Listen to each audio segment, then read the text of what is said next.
Hello guys, ako nga pala si Bon at ito yung aking Leopard Gecko. So 4 na taon na siya sa akin at hindi na rin siya takot sa akin. Balibigay lang pala ito ng kaibigan ko. Marami na kasi siyang ganito tapos hindi na niya kayang alagaan, kaya binigay niya sa akin yung isa. Bali ito pala, nung binigay niya sa akin ay sinabi niya is ito daw isang super hypo tangerine carotail baldi. Ay actually hindi siya baldi nung una niya binigay sa akin, kasi meron pa siyang mga spot sa dito sa ulo niya. Meron siyang mga visible black spot sa ulo niya.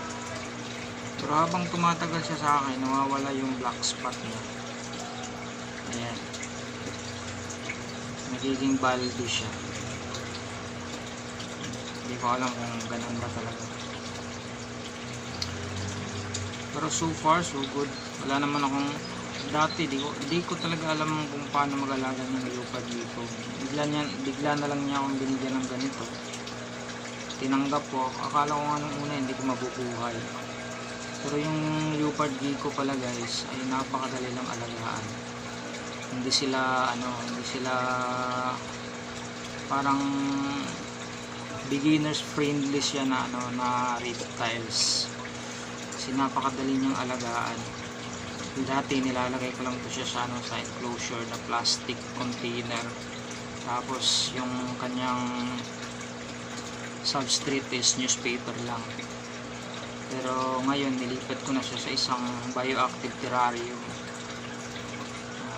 Gagawa rin ako ng video about doon. Siya pala isang male at napakataba na niya, napaka healthy.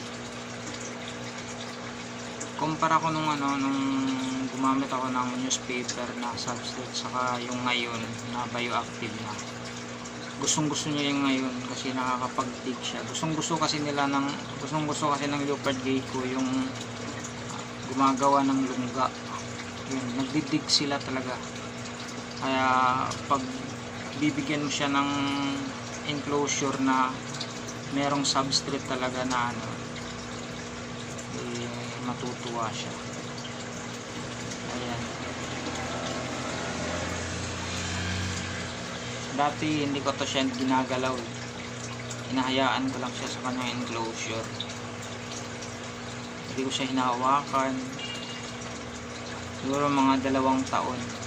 So, nang makalipas ng 2 taon yan, sinimulan ko na siyang hawakan. Kaya ngayon, sasanay na siya sa akin.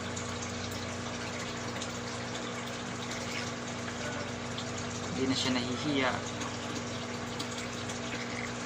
Saka nung una kasi natatakot ako na baka maputol daw yung buntot. Kasi sabi nila maputol yung buntot. Just totoo naman talaga. Pag nasistress yung Leopard Gecko, napuputol talaga yung buntot nila. Pinuputol nila kusa kasi akala nila threat ka sa kanila.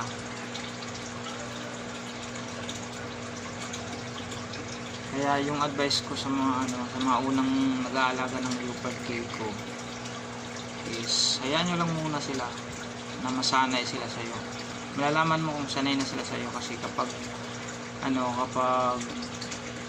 pinapakain mo siya,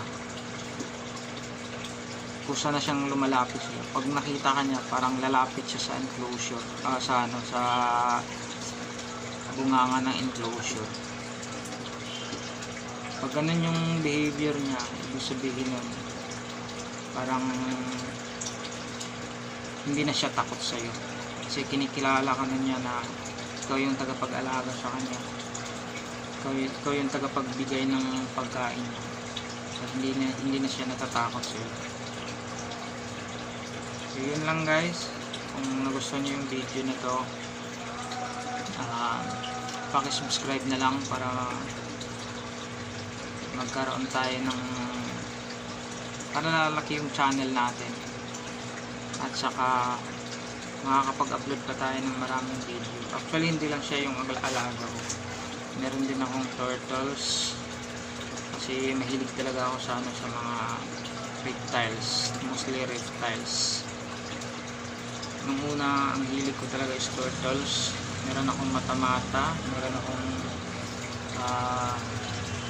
alligator snapping turtle, meron din akong river slider. Pero nung binigay sa akin to, parang bigla akong nagkagusto mag-alaga ng mga lizard. Parang naging eye opener ito sa akin. Isa sa gusto kong alagaan is yung Varanus comingay, kaso bawal yun dito sa amin. Meron na pa din pala akong meron na din akong permit. Meron akong CWR sa mga binili ko na mga alaga ko, yung mga pagong ko dito. So samahan niyo ako guys sa susunod pa mga video na gagawin ko, kasi papakita ko sa inyo yung iba kong mga alaga.